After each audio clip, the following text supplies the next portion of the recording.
Kasus pembunuhan memang selalu membuat ngeri dan takut masyarakat. Biasanya tindakan keji itu dilakukan oleh orang-orang dewasa dengan segala intrik-intrik mereka. Tapi nggak sedikit juga kasus pembunuhan dilakukan oleh remaja bahkan anak-anak. Salah satu kasus tersadis yang pernah terjadi di Inggris yaitu pembunuhan yang dilakukan oleh seorang anak perempuan yang belum genap berusia 11 tahun. Anak itu namanya Mary Bell. Oke teman-teman, karena ini kisah nyata, tolong bantu saya dengan subscribe ya. Subscribe itu gratis. Makasih. Inilah kisahnya. Anak ini namanya Mary Flora Bell, lahir pada 19 Mei 1957 di Nederland, Inggris. Emaknya Mary ini namanya Betty McCricket. Dia adalah seorang PSK spesialis SDM atau sadomakis, yang mana kalau melayani pelanggannya wik-wik ini sambil dipukuli, sambil dicotos, ditampar, tendang, dicekik, dimaki-maki. Pokoknya wik-wiknya sambil dianiaya. Nggak disangka, nggak diduga oleh Betty bermantap-mantapan sambil jungkir balik, nggak karu-karuan seperti itu, membuat dia hamil di usia yang belum genap 17 tahun. Sedangkan nggak ada seorang pun pria yang bisa dimintain pertanggungjawabannya. Mengingat jumlah mereka nggak kehitung banyaknya, bisa ratusan bahkan bisa ribuan laki-laki yang burungnya menjlok di tubuhnya si Betty. Apalagi saat Betty dalam keadaan hamil pun, dia tetap masih berjualan cabai-cabiannya. Meskipun pekerjaan Betty adalah urusan dewasa, tapi Betty tetap belum dewasa untuk mengasuh anak. Apalagi anak ini adalah bonus yang tidak diharapkan oleh Betty. Begitu putrinya lahir, Betty secara mental belum siap, hingga cara mengurus bayinya pun sangat serampangan. Suatu ketika Betty pernah ingin memberikan bayinya itu pada orang lain, tapi batal karena Betty meminta imbalan uang yang sangat besar dan orang yang akan mengambil anak ini tidak mampu untuk membayar jumlah uang yang diminta oleh Betty. Sejak kecil hidup Mary ini sangat menyedihkan. Betty sering membiarkan Mary dilecehkan, baik secara psikis dan fisik, dibully dan diolok oleh teman-teman dan orang-orang di lingkungan sekitarnya. Betty ini juga sering maki-maki dan memperlakukan Mary yang masih bayi dengan sangat tidak baik. Jadi si Mary Bell ini memang sudah biasa sekali ya mendengar suara-suara siksaan sejak dia masih di dalam janin. Betty kan kerjanya wik-wik dan bukan wik-wik yang mesra, tapi gedebak-gedebuk dipukuli. Kan memang dia itu spesialis sadomakis. Sebab pemain sadomakis makin pasangan menjadi kesakitan, dia akan makin puas. Iya, jadi di sini sudah sangat kelihatan jelas background dari emaknya yang nggak bisa dijadikan panutan sama sekali buat Mary anaknya. Saat Mary Flora berumur 2 tahun, emaknya ini nikah baik-baik dengan laki-laki bernama Billy Bell. Jadinya dipakailah nama Bell sebagai nama belakang Mary. Karena Betty adalah pedagang cabai, dia juga dapatnya pria yang seiman. Sebab Billy Bell ternyata seorang yang kerjanya keluar masuk bui. Hobinya nyolong mulai kecil-kecil seperti rokok dan parfum di minimarket sampai begal mobil. Jadi hidup Mary Bell ini ngenes sejak di embrio, sebab emaknya ini sering sekali berupaya untuk membunuhnya. Seperti sengaja dibuat jatuh, disuapin kacang supaya keselak, biar kalau mati seolah matinya itu kecelakaan. Bahkan tiap kali Mary demam, emaknya ini ngasih obat sampai overdosis, tapi semua gagal. Ternyata Mary Bell tetap hidup. Betty sering memanggil Mary dengan sebutan anak anjing dan anak setan. Tapi mohon maaf, saya juga nggak tahu yang mana anjing dan yang mana setan, bapaknya atau emaknya. Sejak kecil Mary ini selalu diajak emaknya ngantor. Jadi dia tuh selalu melihat emaknya wik-wik sambil dipukuli, disiksa, diikat, dicambuk dan lain-lain. Nggak cuma menyaksikan, sebab ternyata sejak umur 4 tahun Mary diajari membuka toko yang mana pembeli-pembelinya adalah langganan emaknya juga. Ini balita loh sob, umur 4 tahun. Ini emaknya kurang dajal gimana coba, emaknya kurang durhaka gimana coba. Dimana semua pembeli-pembelinya ternyata adalah seorang pedofil yang gak normal. Itu tadi udah sadomakis, pedofil lagi. Contoh buruk emaknya ini jelas sangat mempengaruhi perilaku si Mary ke depannya. Mary jadi anak yang nakal dan kasar. Dia jagoan kecil yang suka main pukul pada teman-temannya, merampas dan merusak barang-barang teman. Di sekolah, si Mary kecil ini dijauhi oleh teman-teman sekolahnya sebab dia sering merokok dan menyurutkan rokoknya itu ke tubuh teman-temannya. Dia melakukan segala hal buruk hanya untuk caper-caper di sekolah.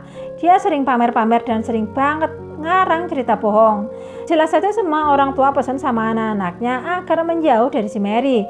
Orang tua pada takut anak-anaknya ketularan nakalnya si Mary. Perlakuan-perlakuan buruk yang Mary terima dari emak dan para pelanggan-pelanggannya sejak kecil membuat Mary tumbuh dengan ketidaknormalan berpikir. Bahkan menurut psikolog, ada kerusakan di satu ruang bagian dalam otaknya Mary yang disebut sebagai prefrontal cortex, yaitu kerusakan area di dalam otak bagian belakang dahi yang dampaknya Mary ini mudah berubah perilaku seperti tiba-tiba ketawa sendiri, lalu kemudian menangis, tiba-tiba baik banget, lalu kemudian jahat banget tanpa alasan yang jelas, dan tidak bisa mengambil keputusan, mengalami perubahan perilaku menjadi kompulsif dan impulsif, serta gangguan psikologis lainnya, yang mana kerusakan ini umum terjadi pada semua psikopat-psikopat seluruh dunia. Pada Mei 1968, Mary saat itu berumur 11 tahun kurang sehari. Dia melakukan pembunuhan pertamanya. Dia mencekik hingga tewas seorang anak kecil berumur 4 tahun yang bernama Martin Brown. Mayat Martin dibiarkan tergeletak begitu saja di sebuah rumah kosong. Saat polisi menemukan jasad Martin, mereka tidak menemukan tanda-tanda kekerasan layaknya korban pembunuhan. Jadi nggak ada lebam bekas cekikan, nggak ada sidik jari, dan lain-lain. Hingga polisi menyimpulkan kalau Martin tewas karena kurang oksigen di dalam rumah kosong itu. Sehabis membunuh, Mary dengan santainya pergi ke rumah satu-satunya teman yang dia punyai, yaitu gadis kecil berumur 13 tahun bernama Nora. Dia menceritakan semuanya di sana. Lalu 2 hari kemudian Mary sama Nora ini pergi bermain-main ke sebuah sekolahan TK yang lagi kosong. Mary Bell sama Nora ini menulis di 2 lembar kertas dan diletakkan di atas meja dalam kelas itu. Isi tulisannya itu, "Saya yang membunuh Martin Brown dan nanti saya akan membunuh yang lain lagi." Sadis ya teman-teman. Saat guru TK menemukan kertas berisi tulisan itu, guru TK ini pun langsung melapor pada polisi. Tapi oleh polisi itu dicuekin. Bahkan polisi mengatakan bahwa itu adalah guyonan anak kecil. Nah, di sekolahan Mary pun bikin pengumuman pada teman-temannya bahwa dialah yang membunuh Martin. Tapi nggak ada seorang pun, baik guru ataupun teman-temannya sekolah, yang percaya. Sebab apa? Sebab si Mary ini dikenal sebagai anak yang tukang bohong untuk mencari perhatian. Lalu sampailah pada tanggal 31 Juli 1968. Jatuhlah korban yang kedua. Dia adalah seorang anak kecil berumur 3 tahun. Dan ini benar-benar sangat kasihan sekali sob. Mereka berdua ini, si Mary sama Norma, ngajakin bocah laki-laki umur 3 tahun bernama Brian bermain-main di sebuah bangunan kosong. Main-mainnya ini hanya sebentar, lalu dicekiknya Brian sampai mati lemas oleh Mary. Setelah itu Mary mengukir huruf M di dada Brian dengan gunting, memotong rambut Brian, memotong kemaluan Brian, dan menggoreskan gunting berkali-kali di bahannya Brian. Norma kaget dan gak menyangka sama sekali kalau dia akan menyaksikan kejadian itu. Dia pun menjerit, menangis, dan menghalangi agar Mary berhenti melakukan kebrutalan itu. Tapi Mary dengan tersenyum manis, dengan ketawa, dengan happy, dia mengatakan, "Nikmati saja Nora, kamu tonton saja ini, dan kamu jangan bilang siapa-siapa, kamu berhentilah menjerit." Bahkan Mary ini mengancam Norma kalau Norma nggak berhenti berteriak, dia akan menjadi korban berikutnya. Mendengar ancaman dari Mary, Norma pun langsung diam dan menuruti semua perintah dari Mary. Tubuh Brian yang kecil, lemah, dan penuh darah ini disembunyikan oleh Mary di antara potongan-potongan beton. Lalu Mary sama Norma pun pulang seolah-olah tidak terjadi apa-apa. Kedua orang tua Brian mencari Brian kemana-mana. Bahkan Mary sama Nora pun ikut-ikutan mencari Brian. Tapi sampai malam Brian enggak juga ditemukan. Orang tua Brian yang merasa anaknya enggak pulang-pulang pun lapor pada polisi. Polisi dibantu masyarakat sekitar pun melakukan pencarian besar-besaran dan akhirnya mayat Brian pun ditemukan. Saat mayat Brian akhirnya ditemukan, semuanya pun menjadi gempar, gelisah, dan ketakutan. Sebab dalam waktu 2 bulan sudah 2 anak-anak mengalami kematian yang tidak wajar. Polisi pun mulai melakukan penyelidikan. Polisi menanyai semua anak-anak di lokasi itu. Termasuk Mary dan Nora pun ikut ditanya oleh polisi. Sebab ada anak-anak yang melihat kalau Brian terakhir terlihat pergi bertiga dengan Mary sama Norma. Norma tenang dan oke saja diperiksa sama polisi. Ditanyain apapun, Norma mengaku. Tapi si Mary menolak dengan keras. Hal itu membuat polisi mulai mencurigai dia. Tapi mereka pun akhirnya dilepas karena polisi tidak mendapati satu bukti apapun bahwa mereka terlibat pembunuhan itu. Saat jasadnya Brian diperiksa, ada goresan pisau di dadanya yang menunjukkan huruf M, dan luka-lukanya pun diduga dilakukan oleh anak-anak.